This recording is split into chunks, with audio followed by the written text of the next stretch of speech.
Их дээд сургуульд элсэн суралцахаар элсэлтийн ерөнхий шалгалтад бүртгүүлсэн шалгуулагч Монгол Улсын засгийн газрын 37 дугаар тогтоолын дагуу их хэлний боловсролын чанар хэрэглээ. Иргэдийн харилцааны соёл, их хэлний дархлааны түвшинг сайжруулах зорилготой монгол хэл бичгийн шалгалтад заавал хамрагдах ёстой. Монгол хэл бичгийн шалгалтыг жилд 2 удаа зохион байгуулна. Эхний шалгалтад хүндэтгэн үзэх шалтгаанаар хамрагдаж чадаагүй болон босго онооны болцол хангаж чадаагүй шалгуулагчид дахин шалгалтанд орох журамтай. Уг журмын дагуу эхний шалгалтыг 3 дугаар сарын 23-ны өдөр зохион байгуулсан. Харин 2 дахь удаагийн шалгалтыг өнгөрсөн сард авсан байна.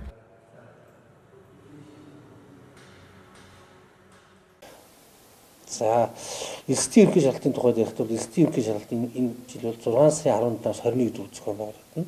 За, саяхан тав хүмүүс бидж байгаа монгол хэлний дахин шалгалт авагдсан. Монгол хэлний дахин шалгалтанд манайгаас 122 хүүхэд орох ёстой байсан. За, тэрнээс сая бол 113 хүүхэд орсон байна. За, 113 хүүхдийн дүн сая болоод гарсан 5 сарын 1-нд. Энээс бол харамсалтай 13 хүүхэд тэнцээгүй 100 хүүхэд тэнцсэн байна. За, тэгэхээр энэ 13 хүүхдийн тухайд бол одоо тэнцээгүйгээд элсдийн ерөнхий шалгалтаа хаяхгүй.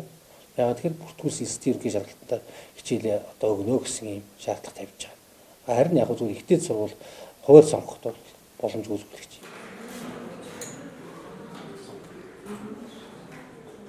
Ийхүү монгол хэлний шалгалтад тэнцээгүй хүүхдүүд элсэлтийн ерөнхий шалгалтандаа орж болох хэдий ч сургуулийн хуваар сонгох боломжгүй юм а. Хатуухнаар хэлэхэд ерөнхий боловсролын сургуулиуд төгссөн жилдээ их дээд сургууль элсэн сурах боломжгүй болж байгаа гэсэн үг юм.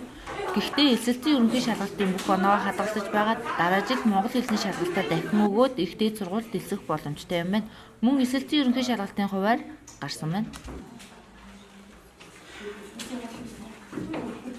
За, 2018-аас 19 оны хичээлийн жил үндсэндээ одоо төгсгөл рүү орж байна. Дуусах шатанд ороод сургуулиуд маань одоо хүүхдүүдээс авдаг анги дэвших болон төгсөх шалгалтын явах бэлтгэл ажил хангаж байна.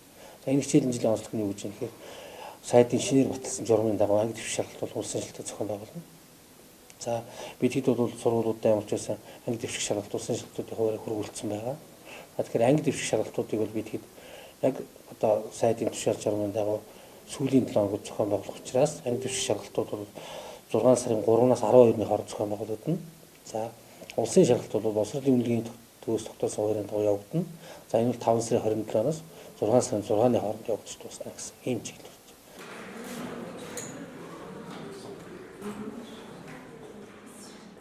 Элсэлтийн ерөнхий шалгалтыг эх сарын 17-ны өдрөөс түүхийн шалгалтаар эхлэх юм. Өнгөрсөн онд Орхон аймаг 1300 орчим хүүхэд элсэлтийн ерөнхий шалгалт өгч байсан бол энэ жил 700 орчим хүүхэд тус шалгалтанд орохоор байгаа ч. Мөн Орхон аймагт өнгөрсөн жил элсэлтийн ерөнхий шалгалтыг шууд засах аргыг амжилттай хэрэгжүүлсэн тул энэ жил бүх аймаг шууд засалт хийхээр болсон байна. Ингэснээр цаг хугацаа хэмжихээс гадна шударга шалгалт болно хэмээн боловсролын газраас үзэж байгаа юм а.